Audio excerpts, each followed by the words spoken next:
Giữa lòng thành phố nhộn nhịp, triển lãm Dark Teen by Nguyễn Đức Tín mở ra như một khoảng lặng nơi Lotus Gallery, cùng họa sĩ mời bạn trở về chuyện trò quanh chiếc giếng làng.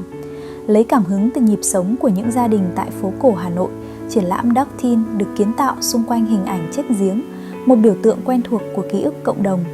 Ở đó, người xem có thể dừng lại để lắng nghe sự chiêm nghiệm của họa sĩ về 3 giá trị: tin, tâm, thanh tỉnh. Tại triển lãm Dark Teen, mỗi bức tranh là hiện thân của một cơ thể. Tác phẩm được cấu trúc theo 4 lớp, tương ứng với xương, cơ, da, linh hồn. Ở tầng dưới cùng, xương là bản thảo dán lên toan giấy gió, xử lý bằng keo sữa. Tiếp đó là cơ, những tấm mica màu, thường là tông hồng, tạo độ dày, chuyển sáng và sinh động cho bức tranh. Lớp da là vải mùng, chất liệu đời thường, mong manh thể dày hoặc thưa, bề mặt thoáng hoặc xít, giữ màu khó và dễ hao mòn theo thời gian, vừa che vừa phơi, vừa tạo khoảng cách, vừa mời gọi cái nhìn xuyên thấu. Ở trên cùng, linh hồn được hình dung qua các miếng inox gương thêu vào tranh, phản chiếu và kết nối như mạch máu ánh lên trong không gian. Dù vải mùng có thể giã theo năm tháng, chính sự hao mòn ấy lại mở ra các lớp dấu vết để màu sắc, vết in và phản chiếu tiếp tục sinh ra những khả thể mới. Đó chính là tinh thần đương đại trong vật liệu của họa sĩ Nguyễn Đức Tín muốn nhắn nhủ tới chúng ta. Và để lắng nghe rõ hơn những suy nghĩ ấy cũng như quan sát những cảm nhận từ khán giả, chúng tôi đã thực hiện một phóng sự nhỏ ngay trong không gian triển lãm. Mời bạn cùng theo dõi những chia sẻ chân thành xoay quanh triển lãm của chúng ta ngày hôm nay. Bạn nha. Dạ, câu hỏi đầu tiên mà tụi em muốn được gửi tới anh đó chính là khi mà bước vào cái không gian triển lãm thì anh muốn khán giả họ cảm nhận được điều gì ở cái không gian này đầu tiên ạ? Nếu mọi người bước vào không gian triển lãm thì cái thứ nhất mình muốn là mọi người cũng hiểu được cái concept của những cái tác phẩm ở đây. Bởi vì là khi mà mình xây dựng một cái triển lãm cá nhân là mình cũng có những cái đặt để những cái ý niệm của bản thân của mình vào trong từng tác phẩm. Thì bởi vì thế là trong suốt quá trình thì mình cũng sẽ cố gắng có mặt để mà gọi là dẫn mọi người đi một vòng tranh và cùng trò chuyện về cái concept của cái tranh. Dạ, em cảm ơn câu trả lời của anh. Triển lãm này thì theo anh nó phản ánh về đời sống và văn hóa đương đại Việt Nam của mình như thế nào ạ? Anh không có trả lời cho đại diện cho một bất cứ gì hết nha.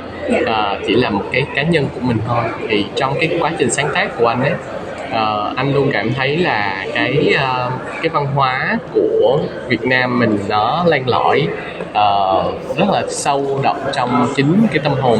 Và vì thế khi mà mình vẽ có một cái hơi hướng của cái sự pha trộn giữa văn hóa Việt Nam và những cái mới mà khi mà mình đi ra nước ngoài mình học và mình tìm hiểu, thì cái đời sống của người Việt Nam nó được thể hiện qua cái cách quan sát và cách đặt để cái bố cục ở trong tranh. Và từng chi tiết của nhân vật về quần áo hay là về cái bối cảnh là nó có cài cắm những cái văn hóa ở trong đó. Dạ, và câu hỏi cuối cùng mà tụi em muốn gửi đến cho anh đó chính là anh có cái kỳ vọng hay là anh có cái suy nghĩ gì khi mà mỗi cái khán giả họ đến đây họ xem tranh và họ ra về đây không? Mình cũng không có kỳ vọng gì đâu, tại vì là xem tranh thì mỗi người một cái cảm nhận khác nhau.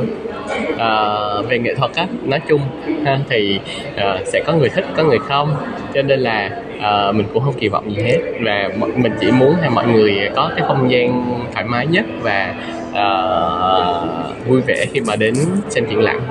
Họa sĩ Nguyễn Đức Tín luôn mong muốn khán giả khi đến với triển lãm sẽ cảm nhận được tinh thần và ý niệm ẩn sau từng tác phẩm.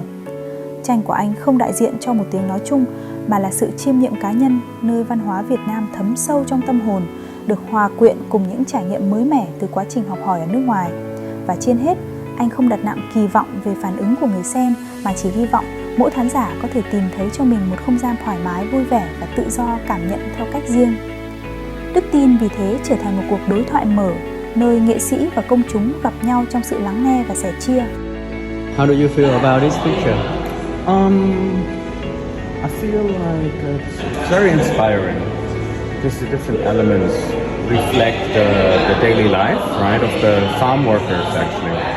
Right, so you have the traditional hat, but in the shape of a lotus leaf, right, the big one. Right, and she's collecting lotus flowers, so it's the harvest in the Mekong Delta of the water lilies, and it's very nice reflected in her shape, which is more fluent, and the water and the water lilies. So everything comes together really nicely, and also the elements that was used, the seashells almost like, right? Everything is kind of like water elements. Trong buổi triển lãm này, tôi thật sự ấn tượng với bức tranh có tên là Thú Tính. Cái bức tranh này nó đã thu hút tôi bởi cái chất liệu inox gương, nó chiếm trọn gần như là 3/4 của bức tranh.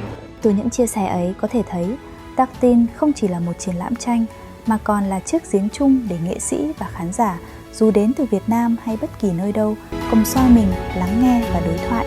Và có lẽ chính là sự đồng vọng trong khác biệt ấy mà nghệ thuật tìm được sức sống bền lâu.